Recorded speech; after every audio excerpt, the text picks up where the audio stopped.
ধরুন আপনারা ইন্ডি জোটে এলেন, আপনার তমলুক আর কাঁথি মহকুমার যে দুটো সিট আছে, কি কি জোর দেবেন?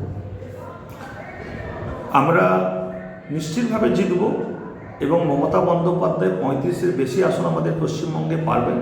মমতা বন্দ্যোপাধ্যায়ের যে শান্তি এবং যে ঐতিহাসিক বৈপ্লবিক উন্নয়ন, তাকে সেই ধারাকে বজায় আমরা রাখব। আমরা বিশেষত কাঁথি অনেকটা পিছিয়ে গেছি। অধিকারীদের এই 12 বছর তাদেরকে দেওয়া হয়েছে, কিন্তু তারা নিজেদের পকেটটাকে ভরেছে। তারা নিজেরা দল থেকে সব কিছু নিয়ে হৃষ্টপিষ্ট বলিষ্ঠ হয়ে তারা সব কিছু সম্পদ বৃদ্ধি করেছে, কিন্তু কাঁথিটাকে পিছিয়ে দিয়ে গেছে। আজকে যারা যা যা হওয়া দরকার ছিল, মমতা বন্দ্যোপাধ্যায় স্বপ্ন দেখেছিলেন, সেইগুলো আমাদের করতে হবে। প্রথম আমাদের কাজ হবে, মমতা বন্দ্যোপাধ্যায় যেটা বলেছেন যে তাজপুরে গভীর সমুদ্র বন্দর, নদী বন্দর নয়, সমুদ্র বন্দর আমাদের করতে হবে। আমাদের কাঁথিতে আমাদের বিশ্ববিদ্যালয় নেই, আমাদের বিশ্ববিদ্যালয় করতে হবে।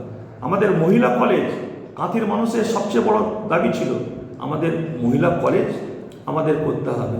আমাদের মেডিকেল কলেজ আমাদের কাঁথিতে হওয়ার কথা ছিল, কিন্তু কাঁথিতে হলো না, সেটা করতে হবে। আমাদের ল কলেজ আমাদের করতে হবে। আমাদের ট্রেন, মমতা বন্দ্যোপাধ্যায় স্বপ্ন দেখেছিলেন যে কাঁথি থেকে রেলটাকে ডবল লাইন করবেন। আমি নিশ্চিত ইন্ডিয়া জোটে এলে একদম জোয়ার বইবে এবং ডবল লাইনও হবে। এবং আমাদের মমতা বন্দ্যোপাধ্যায়ের যে স্বপ্ন ছিল একদম আমাদের কাঁথি থেকে এগরা হয়ে বেলদা, আবার কাঁথি থেকে দেশপ্রাণ হয়ে খেজুরি হয়ে নন্দীগ্রাম হয়ে কলকাতা, সেই স্বপ্নের ট্রেনও আবার চালু হবে এবং মানুষ শান্তিতে থাকবে। এই বিভেদকামী শক্তি পরাজয় হবে।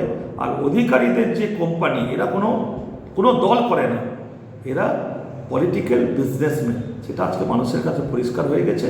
তাই আজকে মুক্ত আকাশ, উন্মুক্ত বাতাসে আমরা তৃণমূল কংগ্রেস, মমতা বন্দ্যোপাধ্যায়, অভিষেক বন্দ্যোপাধ্যায়ের আশীর্বাদ নিয়ে আমরা কাঁথিকে এগিয়ে নিয়ে যাব।